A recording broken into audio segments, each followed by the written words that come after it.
Hello viewers, வணக்கங்க. உங்கள் லட்சுமி பாண்டியன் பேசுகிறேன். இன்றைக்கி பலாக்கொட்டையில் கோலா உருண்டை எப்படி செய்யலாம் பார்க்கலாங்க. இந்த பலாக்கொட்டையை நல்லா தோலெல்லாம் உரிச்சிட்டு நல்லா வேக வச்சுருக்கேன். இது தனியாக இருக்கட்டும். ஒரு மிக்ஸி ஜார் எடுத்துக்கோங்க.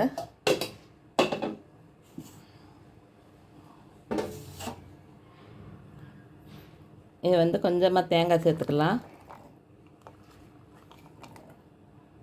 பச்சை மிளகாய் உங்கள் காரத்துக்கு தகுந்தாப்பில் எடுத்துக்கோங்க. பலாக்கொட்டைக்கு தகுந்தாப்பில் எடுத்துக்கோங்க. கருவேப்பிலை,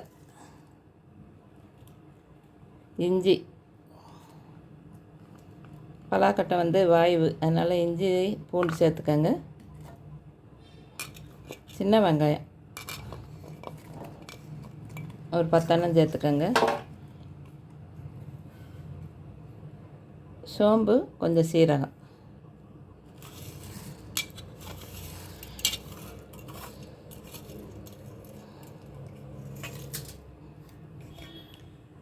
இதை நம்ம தண்ணியே விடக்கூடாதுங்க. தண்ணி இல்லாமல் நான் கோர்ஸ் அரைச்சிக்கலாம். அரைச்சிட்டு பார்க்கலாங்க. இது மாதிரி கொஞ்சம் அரைச்சிக்கோங்க. ரொம்ப எல்லாம் அரைப்பட வேணாம். இது கூட நம்ம பலாக்கொட்டையை சேர்த்துக்கலாம். சேர்த்துட்டு அதையும் அரைச்சிடலாங்க. தண்ணியே விடக்கூடாது. அரைச்சாச்சுங்க. நம்ம ஒரு பவுலில் சேர்த்துக்கலாம்.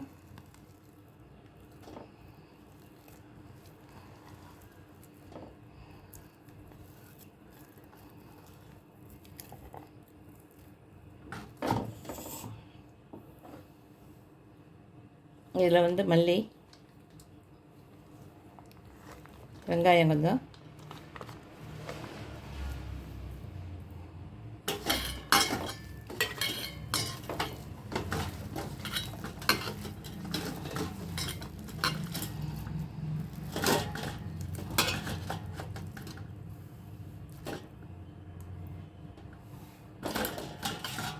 இந்த பொட்டுக்கல்லை நம்ம மாவை அரைச்சிக்கலாங்க.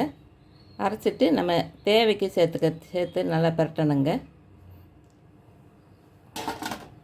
நம்ம அரைச்சிட்டு பார்க்கலாம். பொட்டுக்கல்லை மாவு சேர்த்துக்கலாங்க. கொஞ்சம் கொஞ்சமாக பார்த்து சேர்த்துக்கோங்க.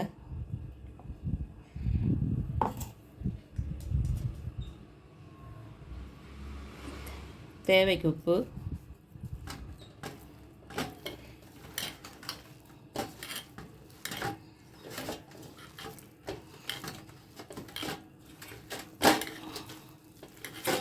இது ரொம்ப டேஸ்ட்டாக இருக்குங்க இந்த பலாக்கொட்டை. நம்ம பலாக்கொட்டையில் சாம்பார் தான் வைப்போம். இது மாதிரி செய்து சாப்பிடுங்க, ரொம்ப நல்லாயிருக்கும். வடை செய்யலாம், கட்லட் கூட செய்யலாங்க. கொஞ்சம் உருளைக்கிழங்கு வேக வச்சு. நம்மளுக்கு இது ரொம்ப ஈஸி.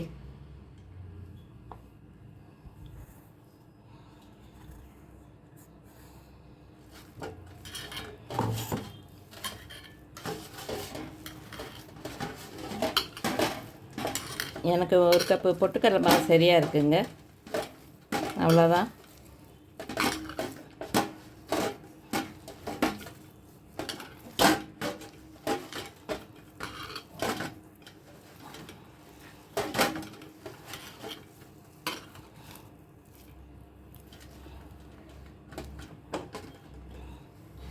நம்ம எண்ணெயில் போட்டு பொரிச்சு எடுத்துக்கிறாங்க.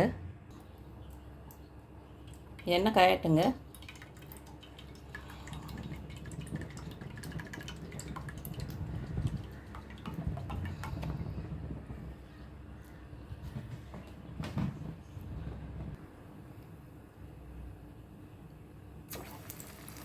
ஒவ்வொன்றா போட்டுக்கலாங்க.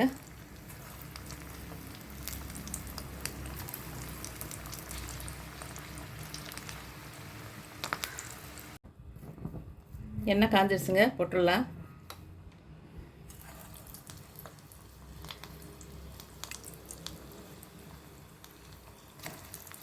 நீங்கள் வடையாக கூட தட்டி போட்டுக்கலாம்.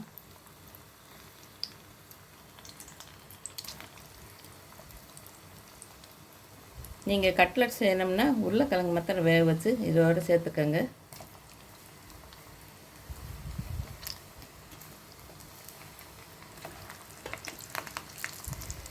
பலாப்பழம் வந்து ரொம்ப அதிகமாக சாப்பிட்டுட்டு வயிறு வலி வந்துச்சுன்னா அதுக்கு மருந்து இந்த பலாக்கொட்டை தாங்க. இந்த பலாக்கொட்டையை வந்து நெருப்பில் சுட்டு சாப்பிட்டா இந்த வயிற்று வலியெல்லாம் போயிடும். இதுக்கோசரம் டாக்டர்கிட்டெல்லாம் போக வேணாம். பலாப்பழம் ரொம்ப சாப்பிட்டா அதனால் வர்ற வலிக்கு மாத்திரம் தான் இது தான் பலாக்கொட்டை வைத்தியம்.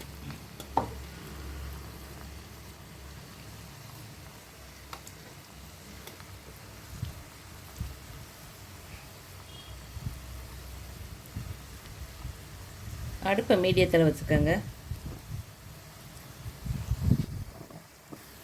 பொட்டுக்கடலை மாவு போட்டனால இது நல்லா இருக்குங்க. ரொம்ப உள்ளே சாஃப்டாக இருக்கும், வெளியே வந்து மறுமறுப்பாக இருக்குங்க. நீங்கள் ஒரு தடவை ட்ரை பண்ணி பாருங்கள்.